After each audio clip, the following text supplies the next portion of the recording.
Merci de nous suivre nombreux. Vous êtes en train de regarder Bravo Télévision, l'émission Entre les lignes, émission qui aborde des questions de l'heure, des questions d'actualité. Aujourd'hui, nous allons aborder quelques questions qui font la une. D'abord, les sanctions américaines contre les responsables de l'armée rwandaise, ces sanctions qui sont commentées de part et d'autre. On va évoquer également la problématique liée aux élections 2028 avec notre invité qui insiste qu'il faut qu'il y ait organisation des élections en 2028, 20 ans après que la Constitution a été promulguée. Qu'en est-il aujourd'hui? Est-ce que doit-elle être changée, maintenue ou bien révisée? Quelle est la formule idéale dans ce moment-ci? Dialogue, est-ce un impératif au regard du contexte du jour? Pour dialogue, oui, pourquoi faire? Notre invité, c'est Maître Jeannot Lompempe. Jeannot Lompempe, président du Front pour la Patrie, un nouveau parti politique. Maître Lompempe, bonjour. Bonjour, Chardan. Merci beaucoup pour cet honneur, ce privilège que vous nous accordez. Je vous en prie. Parlez-nous un peu de votre départ du FCC. Pourquoi? Bon, en fait, d'abord, merci beaucoup, Chardan. Je pense que, vous savez que nous avons été, lors de la création du Fonds commun pour le Congo en 2018, nous avons décidé à l'époque, avec d'autres partis politiques, des personnalités, des mouvements associatifs, de pouvoir aller aux élections dans notre plateforme propre.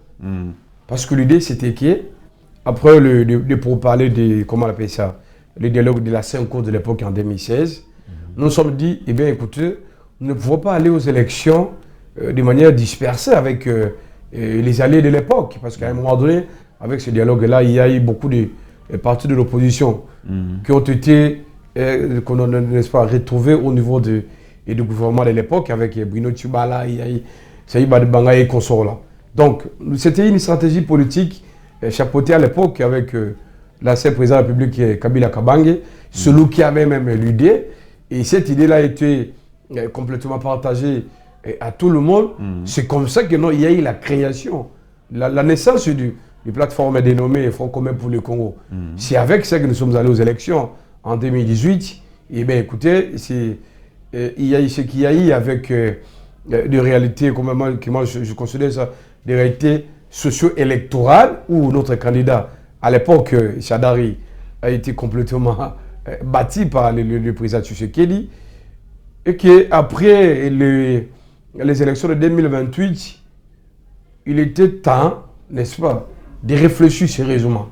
Je sais que en 2019, où il y a eu plusieurs colloques, des retraites politiques, où à l'époque, avec les coordonnateurs ennemis, il fallait réfléchir davantage, poser des jalons. Il fallait d'abord se demander pourquoi nous avons échoué, pourquoi notre candidat n'a pas gagné les élections. Et pourtant, à l'époque, nous avons quand même eu comment on appelle ça, la majorité, n'est-ce pas, de la population, des personnalités politiques, où nous avons bâti campagne sur résumant, n'est-ce pas? Donc, après toutes ces étapes-là comme période, je crois que c'était en 2021-2022, il y a eu d'abord la rupture de la coalition, de manière brutale.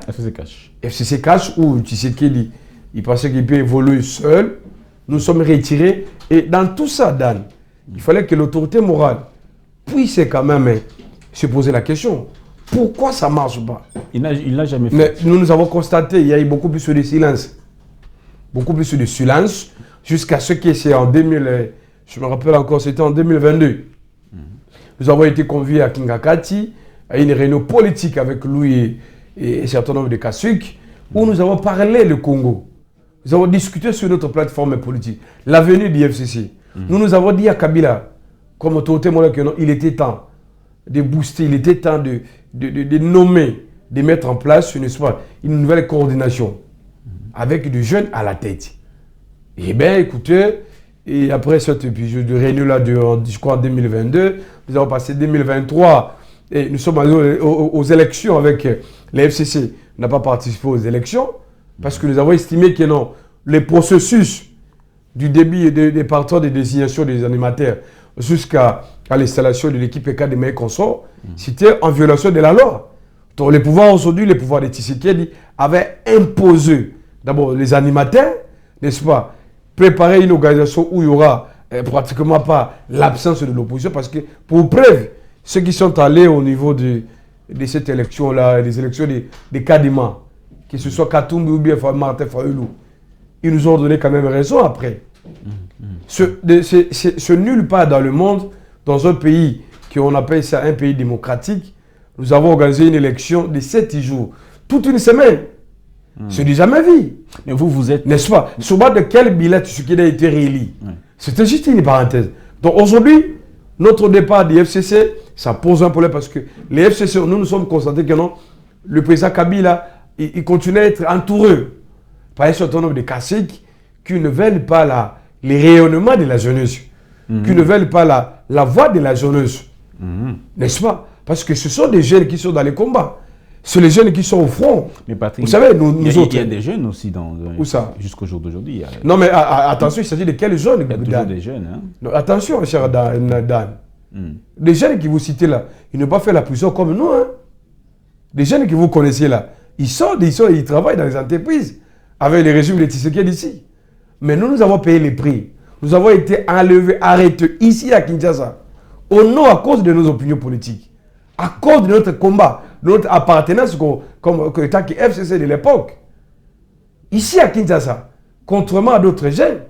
Mais lorsque nous constatons que non, malgré nos cris d'alarme, malgré nous avons écrit à maintes fois, il n'y a eu pas de réponse, de retour.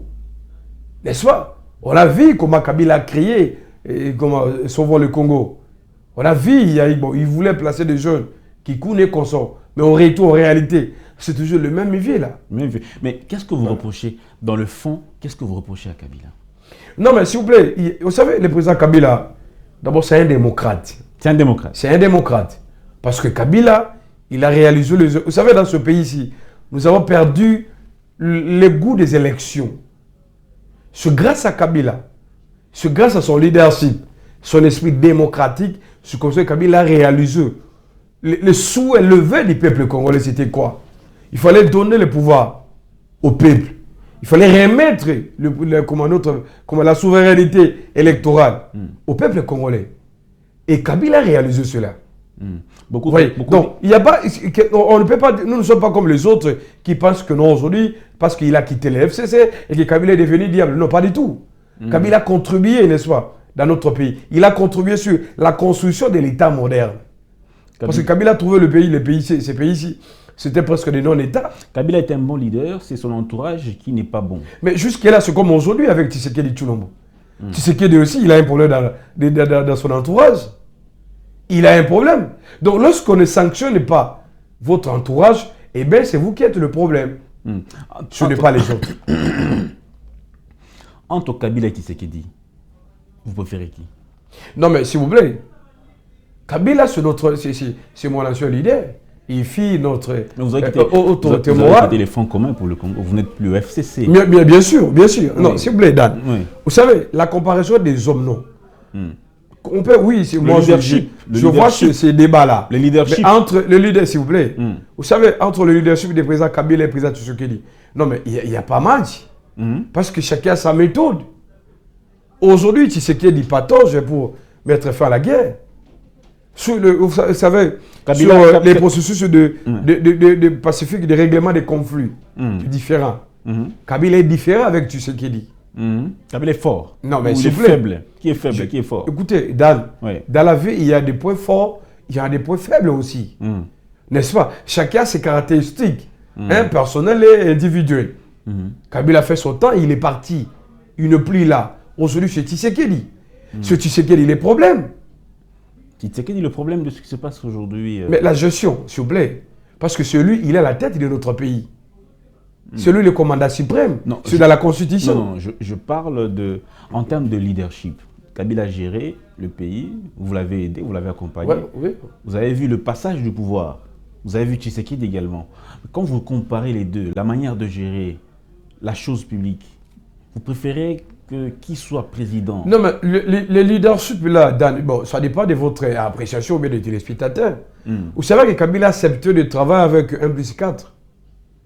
Je ne l'ai jamais vu dans ce monde un président avec 4 vice-présidents de la République. Il fallait être fort, avoir un leadership de supériorité, de dépasser pour gérer tout le monde. Parce que les soucis, c'était quoi? C'est pacifier le pays, réunifier le pays. Et Kabila a réalisé cela. Il a réunifié le pays. Bien sûr. Il a pacifié le pays. Pacifié le pays. Il a même démocratisé le pays via la constitution de 2006. N'est-ce pas? La constitution. Mais aujourd'hui, vous savez, les présidents Tshisekedi, Tshisekedi, il est venu, il a trouvé presque que le pays est debout. Un pays debout. Debout. Il a trouvé les institutions, n'est-ce pas? Sur le plan économique, sur le plan sécuritaire. Il y a déjà une évolution. Il a fait mieux ou Non, mais jusque-là, en termes de... Écoutez, mieux par rapport à quoi? Ou bien il a détruit... Moi, je suis congolais. Oui. Au-delà d'être un leader politique, je suis congolais. Je vois aussi la misère de notre population. Mes amis, nos compatriotes de l'Est du pays, c'est entre parenthèses, ceux qui sont d'abord à Kinshasa ici. À Kinshasa, il y a un problème. Mais quelle est la plus grande reproche que vous ferez à Joseph Kabila? Vous l'avez côtoyé. Mais si vous deviez lui faire une reproche publiquement, ou pas même publiquement, juste une reproche. Non, mais écoutez. C'est quoi la faiblesse de Kabila? Non, écoutez, c'est peut-être, moi je dirais, le manque d'écoute. Il n'écoute pas les... Il fallait écouter la jeunesse. Il n'écoute pas la jeunesse. Le jeune, oui. Parce que les problèmes, c'est pas aujourd'hui. Et ces problèmes que moi je suis en train de décrier devant votre prestigieux plateau ici, c'est presque tout le monde en parle. Il n'écoute pas. Kabila n'écoute pas. Kabila écoute des classiques. Oh, ces classiques qu'il a aujourd'hui, moi je le considère comme des produits finis. Des produits finis? Des produits finis. Ce sont nos vieux. Ils sont là comme des sages de la République. Mais sur le plan politique, sur le plan du pragmatisme politique, mon ami, ce sont des produits finis. Mais quand vous comparez l'entourage de Kabila et l'entourage de Tshisekedi, qui avait quand même un bon entourage? Non, mais vous savez, Kabila a fait 18 ans au pouvoir. Oui. N'est-ce pas? Il a succédé, il y a eu beaucoup de collaborateurs. Oui. Jusqu'à aujourd'hui, même là où il est. Contrairement à Tshisekedi. Tshisekedi, il est presque à 7 ans. Presque 7 ans qu'il est au pouvoir. Mais regardez son entourage. Regardez des scandales sur scandales dans la gestion. C'est ça aussi les problèmes. Vous savez, je lis, il y a un auteur congolais, bon, parce que vous aimez citer peut-être d'autres, surtout des auteurs français, américains ou bien italiens. Oui. Il y a un Congolais entre nous, c'est un pasteur. Silas, je sais pas ce qu'il a écrit dans son ouvrage. Les comportements d'un chef, d'un leader. N'est-ce pas? Lisez son ouvrage. Il a parlé. On doit sentir un chef. Mais lorsque, dans la maison du chef, c'est vrai, il y a des fous du roi. Les chefs doivent remettre tout le monde à l'ordre. N'est-ce pas? À l'ordre. La discipline. C'est ce qui manque peut-être à l'entourage de Tshisekedi. Aujourd'hui, tout le monde fait n'importe quoi. Tout le monde peut violer les droits de l'homme, et voilà, il pense que non, voilà, il n'y aura pas de rappel à l'ordre. C'est ça les vrais problèmes. N'est-ce pas? Kabila, à un moment, vous savez Kabila combien dans ce président de la République? Kabila, dans son silence, là, il était plus ferme que Non, mais attention. Kabila, son silence, oui. Le silence d'un sage. Des sages, hein? Des sages. Kabila parle moins. Mais il agit. On dit que Kabila, il est celui, la FCM23. Kabila est en train de tuer dans l'Est. Kabila, c'était celui qui était derrière le M23 depuis 2012-2013, selon quand on suit l'Union Sacrée et les autres. C'est ça. Kabila, c'est lui qui se cachait derrière la FCM23 pour troubler le pays. Non, mais s'il vous plaît, Dan, vous savez, nous sommes dans un pays... Vous pouvez sortir ici dans votre plateau, vous qui étiez ici. Oui. On vous dit, Dan aussi, il est rebelle. Dans ce pays, il est facile, n'est-ce pas? Il est facile d'insulter, il est facile d'accuser, surtout des leaders politiques. Vous savez que moi, je suis content. Aujourd'hui, c'est l'UDPS qui est au pouvoir. Regardons le comportement de l'UDPS à l'opposition. Ils font quoi? Qu'est-ce qu'ils ont fait? Pendant 37 ans, c'était quoi? C'était des mensonges. Ah bon? C'était des accusations. Combien de fois le président Tshisekedi a accusé Kabila que non, c'est Kabila et sa famille qui pillaient à l'époque, comment on appelle ça, nos minerais. Mais Kabila n'est pas à la FCM23? N'est-ce pas? Il n'est pas dans la FCM23? Non, mais s'il vous plaît, mon cher ami, vous et moi, nous sommes des juristes. Nous avons lu, comme suivi ce qui s'est passé à la haute cour. Moi, je suis avocat, je respecte la cour, la haute juridiction militaire. Mais ça, c'est un procès. Ça, c'est un procès pour chasser un leader politique. Vous savez, je sais qu'en procès pénal, vous voyez, dans un procès pénal, la preuve, la liberté, il y a la liberté de preuve. Mais il fallait aller au-delà de ça. La preuve est libre. Mais il s'agit de quel type de preuve? Parce qu'aujourd'hui, c'est un procès de la honte. Parce qu'on voulait comment on appelle ça? Sacrifier Kabila. Disons, cherchons à discréditer Kabila sur le plan international. Mais on l'a vu à Goma. C'est pas innocent quand même. Non, mais vous savez, vous savez, si Kabila était à Goma, aujourd'hui Claude Ibalaki, il est où? Ibalaki, c'est un ancien ambassadeur ou bien conseiller itinérant du président actuel. Lui aussi, il est allé à Goma. Mais s'il rentre à Kino, on va l'arrêter. Non, mais s'il vous plaît, comment il se fait? La Senko aussi a été à Goma, non? N'est-ce pas? Il y a un pasteur, il fait aussi des consultations politiques ici. Il a dit qu'il est aussi prêt à aller à Goma. N'est-ce pas? Dodo Kamba. Mais il a dit qu'il est prêt d'aller aussi à Goma. Donc, aller à Goma, ce n'est pas interdit. Parce que Goma, c'est notre ville, c'est notre territoire. Mais qui a protégé? N'est-ce pas? La question, c'est l'interprétation, les commentaires, vos commentaires. Mais le président Tshisekedi, il a dit que Kabila, c'est lui Kabila qui est derrière la SM23. Non, mais s'il vous plaît. Le citoyen le mieux informé, le chef de l'État. S'il vous plaît, si le chef de l'État, il est le mieux informé parmi nous, n'est-ce pas? Il est le mieux parce qu'il a les institutions, il a plusieurs services. Mais le chef de l'État, il est aussi au courant de plusieurs détournements, non? Dans son régime ici. Oui. Tous ces scandales, il est au courant de ça. Que dans son régime, il y a des scandales et des scandales. Que dans son régime, il y a de la corruption et des détournements. Est-ce que le chef de l'État n'est pas au courant de ça? Parce qu'il est le mieux informé de tout. J'espère que non, il est au courant de ça. Mais pourquoi il ne sanctionne pas? Mais pourquoi il ne sanctionne pas? C'est à lui de sanctionner ou c'est à la justice de sanctionner? Non, mais s'il vous plaît, la justice est là. N'est-ce pas? Lui aussi, il a sa part de responsabilité comme le commandant suprême. Je vous donne un cas simple, Dan. Aujourd'hui, la gouvernance de la ville de Kinshasa pose un problème.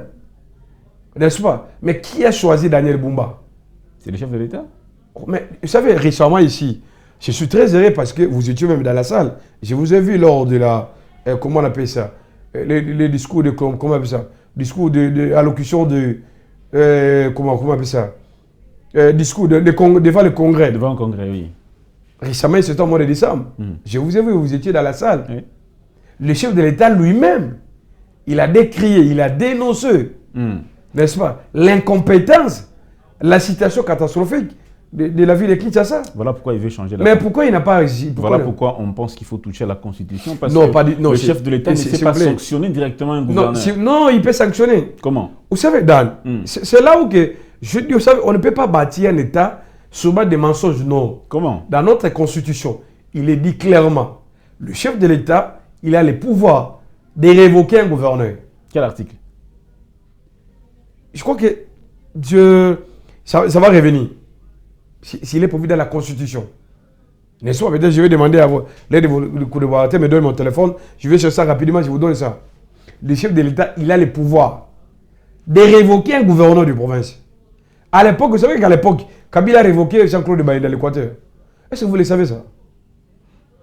Là, tous les rapporteurs adjoints du Sénat, Jean-Claude Bailly, il a été révoqué par l'ancien président Kabila Kabange. Comme gouverneur, la Constitution, l'article dit ceci. C'est lorsqu'il y a une crise persistante entre l'Assemblée provinciale et l'exécutif provincial. Aujourd'hui, c'est démontré qu'entre les deux institutions provinciales, l'Assemblée provinciale de la ville et province de Kinshasa, ça, ce n'est pas une assemblée. C'est un club d'amis où il y a Lévi Mbouta, n'est-ce pas?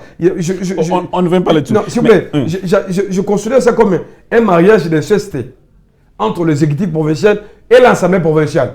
Parce que l'Assemblée provinciale, il est censé de taper, de contrôler le gouverneur. Mais l'Assemblée, il est devenu une institution faible devant le gouverneur.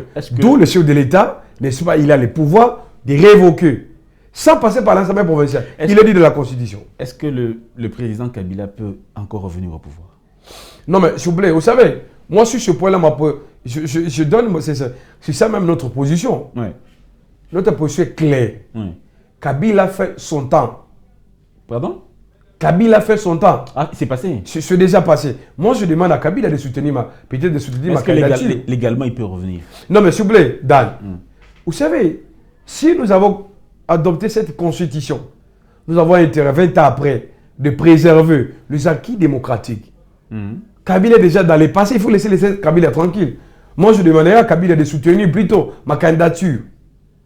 Parce que s'il n'a pas de candidat au niveau de sa plateforme politique, eh bien, il peut aussi soutenir ma candidature. Mais que répondez-vous à ceux du FCC qui disent que Kabila peut encore venir? Non, mais s'il vous plaît, Dan. Kabila... Il chante même Kabila, une chanson, la Sala Ozunga. Hein, non, mais s'il vous plaît, Dan. Kabila fait son temps, c'est déjà passé. On ne peut pas ressusciter encore un mort démocratique, non, pas du tout. Un mort démocratique? Oui. Je peux même changer encore la phrase. Comment ça? On ne peut pas ressusciter un mort constitutionnel. Parce que Kabila est mort. Du point de vue constitutionnel, il est mort. Il est mort? Il est mort.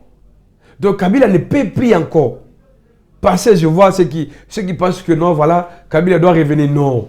Je dis au peuple congolais, oui, c'est vrai, Kabila fait son temps, Kabila a laissé aussi son bilan.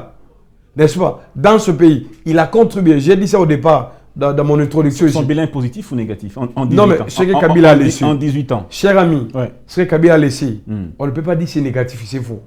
C'est positif. N'est-ce pas? Il a fait ce qu'il a fait. C'est positif. Je vous dis que Kabila a trouvé ce pays ici d'un non-État. Il a laissé un État. Voilà. À combien de pourcents? Sa réussite, vous l'évaluez à combien de non, pourcents? Mais, 50%, s'il vous plaît, 60%, vous savez, 80%. On peut tout dire, on peut donner même à 100%.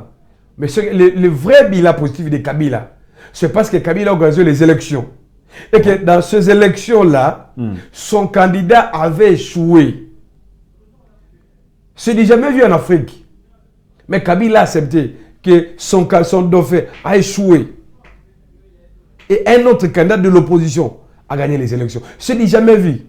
C'est le meilleur bilan de Kabila que moi je retiens. Cette histoire d'arrangement à l'africaine. Non, mais s'il vous plaît, c'est le meilleur bilan que moi je considère. Cette affaire d'arrangement. N'est-ce pas? Que Kabila a laissé. Kabila a réalisé, n'est-ce pas? Ouais. Les souhaits des Congolais, vous et moi, c'est pour la première fois dans ce pays, il y a eu passation civilisée du pouvoir entre un président sortant et un président entrant. Depuis 1960 jusqu'à aujourd'hui, 66 ans après, bientôt on va célébrer. 66 ans après. Êtes-vous pour non le changement de la Constitution? Non, cher ami, sur ce point-là, il ne faut même pas parler de ça. Pourquoi? Il ne faut même pas parler de ça. Pourquoi? Parce que la Constitution aujourd'hui, 20 ans après, nous les Congolais, peuple congolais, leader politique ou pas, nous avons intérêt, n'est-ce pas, de préserver, de protéger cette Constitution. C'est nous, vous savez, l'article 5 est clair. La souveraineté appartient au peuple. C'est nous le peuple congolais. C'est nous, les Congolais, nous avons intérêt de protéger, de stopper tout projet du changement de l'actuelle constitution. Parce que dans l'histoire constitutionnelle, Dan, je sais que vous êtes intelligent, vous côtoyez beaucoup plus de constitutionnels et de l'union sacrée. Dans notre pays, dans l'histoire constitutionnelle, nous avons connu au moins 3 constitutions. Nous avons connu plusieurs constitutions. Mais dans plusieurs constitutions, là, il y a 3 constitutions où il y a eu quand même l'approbation de la population. Et la dernière constitution, c'est de 2006. C'est la meilleure. De toutes les constitutions. S'il vous plaît. C'est la meilleure parmi. Parce que c'est l'actuelle constitution qui nous a permis aujourd'hui, depuis 60. Depuis 60, avoir la tenance au pouvoir. C'est dans cette constitution-là que nous avons renforcé comment on appelle ça, l'état des droits. Parce que l'état des droits, ce n'est pas verbalement comme ça. Ce n'est pas un slogan, non. L'état des droits est couché dans la Constitution. Le garant de la nation dit que personne ne peut l'interdire. Non, mais s'il vous plaît, vous savez, initier dans la Constitution, il est dit, je crois, 218, 219, il est prévu, n'est-ce pas, ceux qui peuvent solliciter la modification de la Constitution. Le président de la République, il a les droits, n'est-ce pas? Nous, le peuple congolais, à travers notre pétition de 100 000, n'est-ce pas? Nous aussi, nous avons aussi les droits. Les parlements également. N'est-ce pas? Ils ont aussi les droits. Mais la question, c'est quoi? 20 ans après, la Constitution encore... Moi, je souhaite que la Constitution reste même jusqu'à 50 ans. Jusqu'à 50 ans. 50 ans. Pourquoi jusqu'à 50 ans? Parce que dans la Constitution, c'est vrai, c'est une œuvre humaine, n'est-ce pas? C'est une œuvre humaine. Il y a aussi un certain nombre de points faibles. Mais ce point faible-là ne peut pas motiver, ne peut pas constituer comme un élément déclencheur pour changer l'ensemble de la Constitution. Mais pas du tout. Le député Michi qui dit que 5 ans, c'est insuffisant pour un président de pouvoir bien travailler. Il veut qu'on puisse rallonger. Non, mais s'il vous plaît. Aller même à 7 ans. Mais, Dan, vous savez, quelqu'un comme... Je sais que vous ne voulez pas citer les noms de vos députés de l'Union sacrée là. Est-ce que vous pensez que quelqu'un comme Willy Michiki, il a quelle crédibilité, mon sang? Quelle crédibilité, Moussidi là? Il dit qu'il est professeur. Un député, que non, on sera mieux. Vous savez, dans ce pays, le mal c'est quoi? Tout le monde veut devenir professeur. Moi, je regarde même notre faculté de droit, l'Unikin, l'université de Kinshasa. Tout le monde veut devenir professeur. Surtout des politiciens de l'Union sacrée. Tout le monde veut avoir quand même devenir professeur. Ça, c'est ça normal. N'est-ce pas? Dans notre constitution, si nous avons dit que le mandat est de 5 ans renouvelé une seule fois, c'est parce que dans 5 ans, si vous avez la volonté, la fermeté, c'est possible de réaliser votre projet. Vous savez qu'en Amérique, c'est 4 ans. Les 2 mandats, c'est 8 ans. L'Amérique, est-ce que l'Amérique et le Congo ont les mêmes réalités? S'il vous plaît, c'est 4 ans. En France, le pays que vous considérez comme un pays modèle, n'est-ce pas? Que vous avez beaucoup plus copié. La France a 5 ans. C'est 5 ans renouvelables. Donc, dans 5 ans, vous pouvez réaliser vos projets. N'est-ce pas? Les Congos, nous avons souhaité cela. Chercher dire que non, voilà, 5 ans sur moyen, il faut aller, il faut rallonger un peu le mandat. Non, non, non. Mais le mandat de 5 ans est renouvelable, Dan. C'est mieux qu'on reste dans ça. Nous restons dans ce volet-là. Dans ce volet. Alors, volet de 5 ans et on continue. Vous savez, c'est pour même permettre la vitalité démocratique, pérenniser la démocratie les élections. Au lieu de cette annonce beaucoup, dans 5 ans, il est possible de réaliser vos projets. Le professeur Njoli invite la classe politique à pouvoir réfléchir, à la nation entière de pouvoir réfléchir sur la Constitution. Est-ce qu'on devrait interdire aux gens, aux Congolais, de s'asseoir pour réfléchir sur la Constitution? Non, mais vous savez, d'abord, la liberté d'expression, mais la liberté de réfléchir, même dans la Constitution, c'est donné à tout le monde. Hein? Chaque groupement ou bien équipe ou bien conglomérat, ils sont libres de réfléchir sur la Constitution. Mais la question, c'est pour l'opinion. Vous voyez des Congolais lambda. Il y a des professeurs, des gens comme des Jacques Ndioli, des Mbata, des Bouchab. Ils sont nombreux. Et ça me console, ils sont nombreux. Leur discours, c'est ça les problèmes. Lorsque vous êtes dans l'opposition, n'est-ce pas? À l'opposition, de tout ce monde-là, des Mbata, des Ndioli, tout consort là, ils se sont constitués comme des gardiens de la Constitution. Souvenez-vous, Dan. À l'époque, Mbata, Joli, ils ont fait des colloques, des conférences pour appeler au peuple congolais. Leur pouvoir, que non, le peuple congolais, il est le dernier rempart pour stopper ceux qui veulent toucher à la Constitution. Mais aujourd'hui, depuis qu'ils sont dans le pouvoir, ils ont eu le goût du pouvoir. Quelqu'un a dit, je ne vais pas citer son nom, vous voyez ce qui donne le pouvoir. Donc, quand vous êtes au pouvoir, il y a aussi d'autres réalités. Et sur ces réalités-là, on vous donne, là, vous avez des idées qui vous disent que, eh bien, il faut changer la Constitution.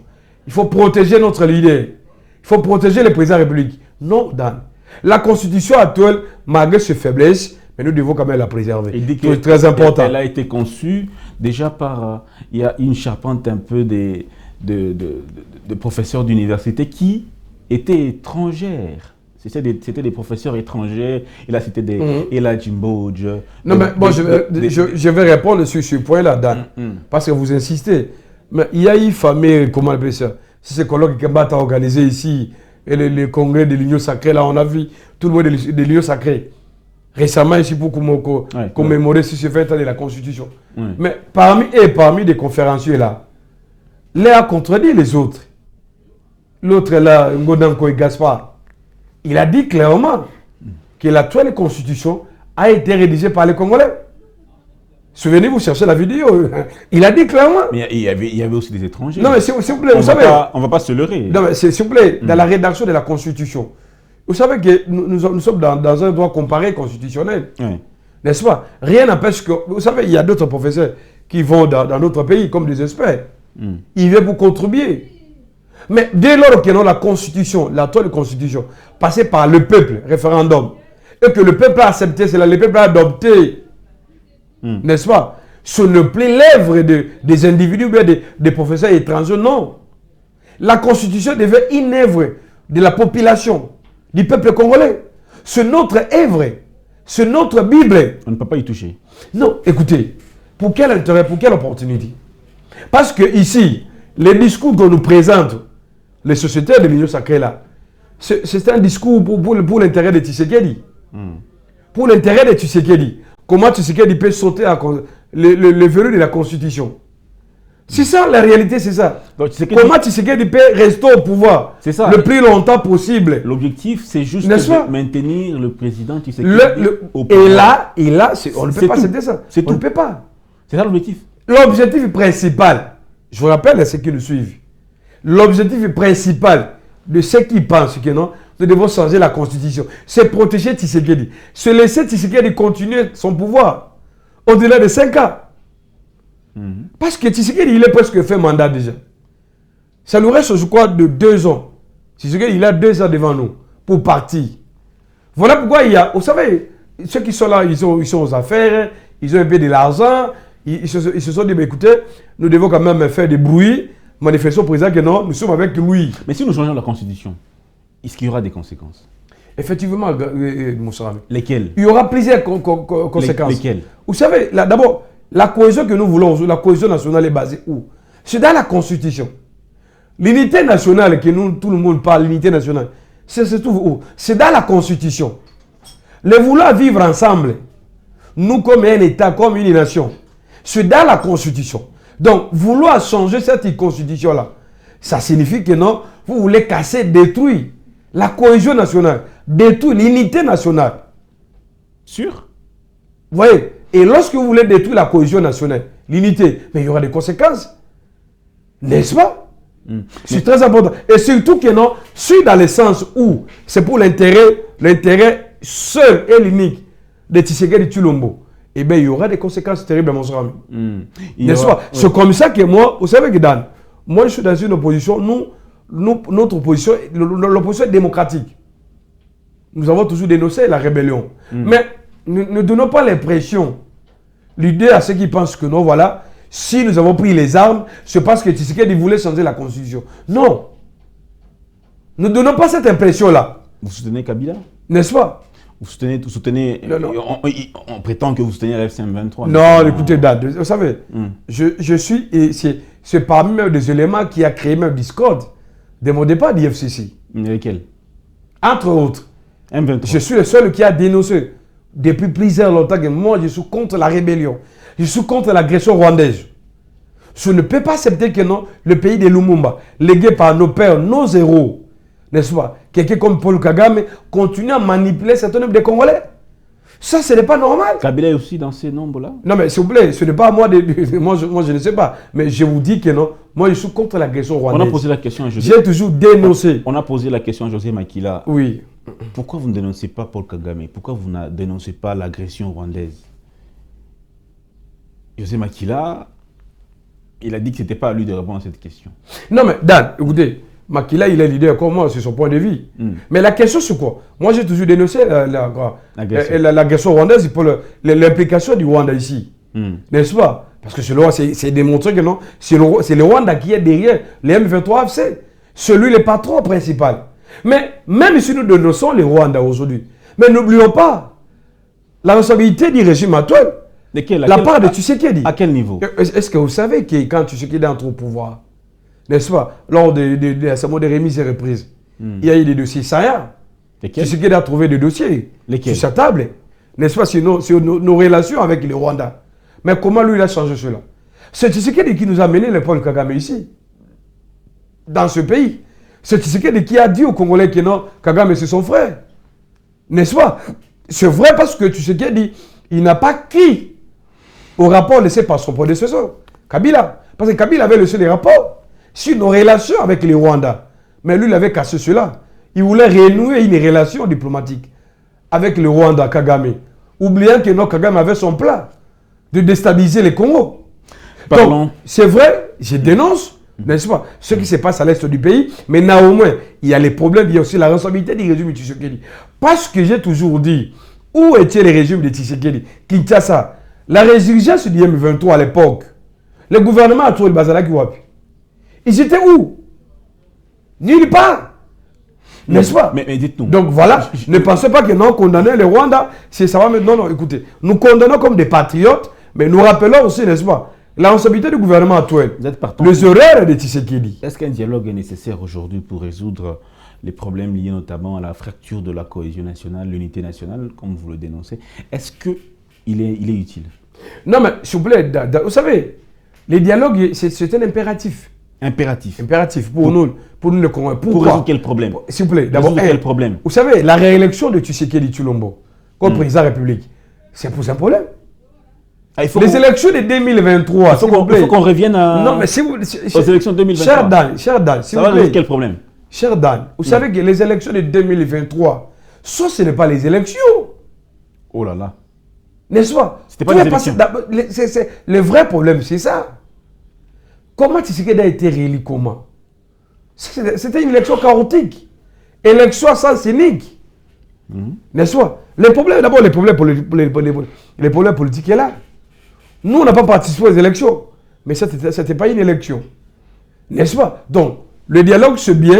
Mais pour nous, même c'est là où nous donnons même la position de notre parti. Donc, nous voulons le dialogue, oui, d'accord. Mais le dialogue doit être inscrit, n'est-ce pas, dans la logique des élections en 2028.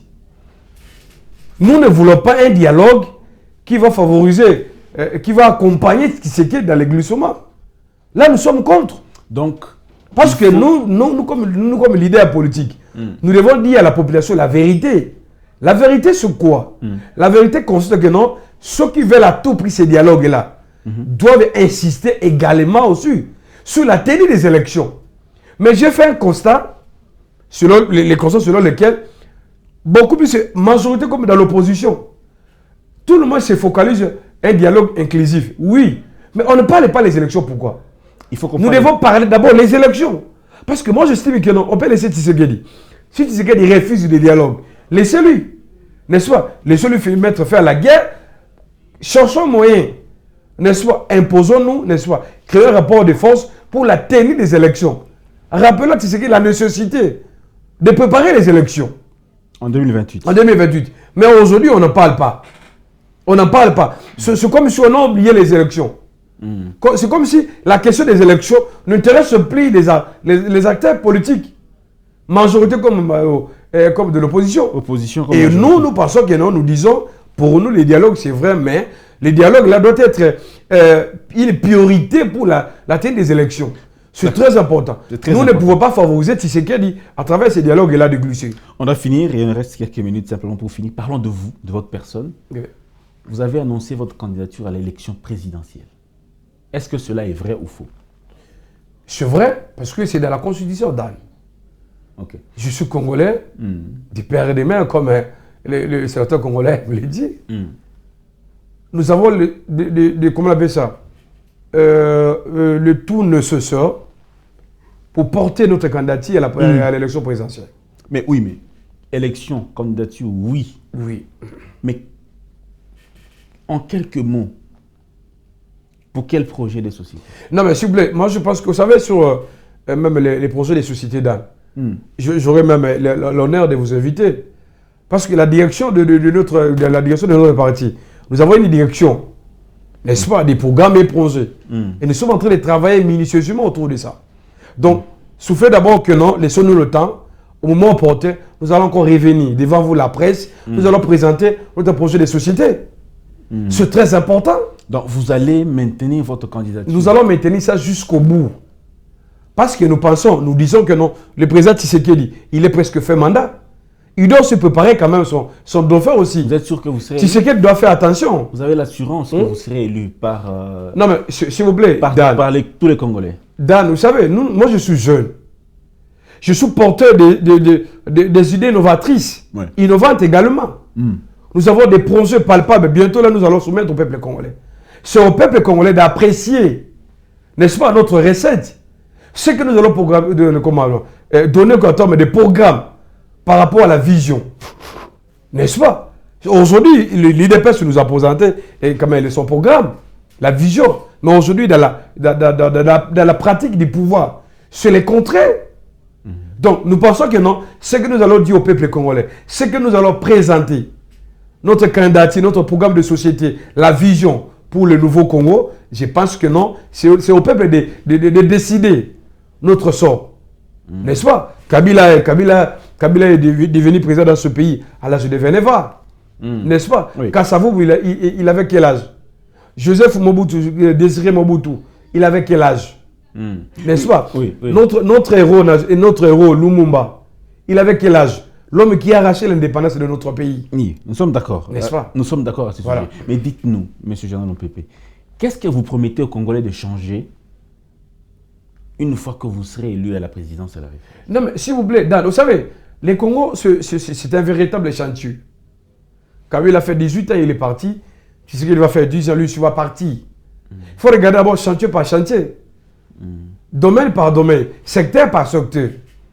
C'est très important. N'est-ce pas? Parce que si vous avez la volonté, ce pays-ci, nous avons des problèmes, c'est connu. Nous devons devenir un État fort. Et non un État où les individus sont forts que les institutions. N'est-ce pas? Vous suivez ce qui se passe sur le plan international? C'est entre les États. N'est-ce pas? Au départ, à un moment donné, on a minimisé quand même l'Iran. L'Iran aujourd'hui démontre à quoi il est fort. Que non, son leader, les guides, il peut partir. Mais l'État, les institutions, continuent à défendre l'intégrité territoriale de l'Iran. Chez nous, c'est le contraire. Chez nous, on se focalise sur des individus. Les individus sont devenus forts que l'État. Nous pensons qu'il est temps. N'est-ce pas? Avec nous, domaine par domaine, secteur par secteur. Vous savez qu'ailleurs, les renseignements donnent. Aujourd'hui, la guerre est numérique. Le monde change. Mais chez nous ici, il y a quoi? Regardez alors dans le domaine de la sécurité. N'est-ce pas? Nous avons quoi? Nous avons quoi? Aujourd'hui, je lis même les rapports des trésors américains sur les sanctions qu'il a portées sur certains militaires rwandais. Se démontrer que non, les soutiens du Rwanda, c'est beaucoup plus numérique. Vous voyez? Donc, si nous avons déjà aujourd'hui une armée forte, une armée capable de créer la paix aux voisins. Parce que le Congo, nous avons 9 voisins. Merci beaucoup. Si nous n'avons pas une armée capable de faire la paix, d'imposer la guerre aux pays voisins, chaque jour, nous ferons toujours l'objet des problèmes. Alors, un petit mot pour finir. La caméra est devant vous. Qu'est-ce qu'on retient de votre passage ici à Bravo Télévision? D'abord, merci pour l'occasion, pour l'opportunité. Je vais dire au peuple congolais qu'il est temps. Dans ce pays, nous sommes jeunes. Nous avons la majorité dans ce pays-ci. Des jeunes, nous sommes majoritaires. N'est-ce pas? Nous constituons la majorité plurielle. Donc, nous avons intérêt de se mettre debout. Nous avons intérêt de quitter la paix. Parce que ce qui dérange d'autres jeunes, c'est beaucoup plus la paix. De ne pas s'engager. Moi, je pense que non, le moment est venu. Il est temps. Engageons-nous ensemble pour un nouveau Congo. Vous voyez, c'est vrai, je vois plusieurs critiques depuis que nous avons lancé notre candidature et notre annonce. C'est vrai, c'est ça aussi même la beauté de la démocratie. Mais je lance un appel à tout le monde. Mettons-nous debout. Il est temps que nous, comme peuple congolais, nous avons les devoirs. C'est un devoir républicain. C'est aussi un devoir constitutionnel. N'est-ce pas? D'exiger les élections. C'est très important. Les dialogues, oui, mais pas un dialogue qui va favoriser les glissements. Là, moi, je suis contre ça. Maître Jean Lompépé, président du Front patriotique que nous avons reçu, Front pour la patrie. Oui, c'est Front pour la patrie parce que vous savez, il y a beaucoup de partis, mais nous, c'est le Front pour la patrie. D'accord. N'est-ce pas? Nous, c'est le Congo. Nous, c'est le Congo. L'intérêt, c'est le Congo. À part le Congo, on a quoi? Voilà. Merci beaucoup d'avoir été des nôtres. Hein. Ça ne sera pas la dernière fois. Merci, Cherdan. Merci beaucoup. Merci à l'équipe qui nous a aidés. Merci aussi à vous, chers téléspectateurs. Portez-vous bien. À très bientôt. Brrr.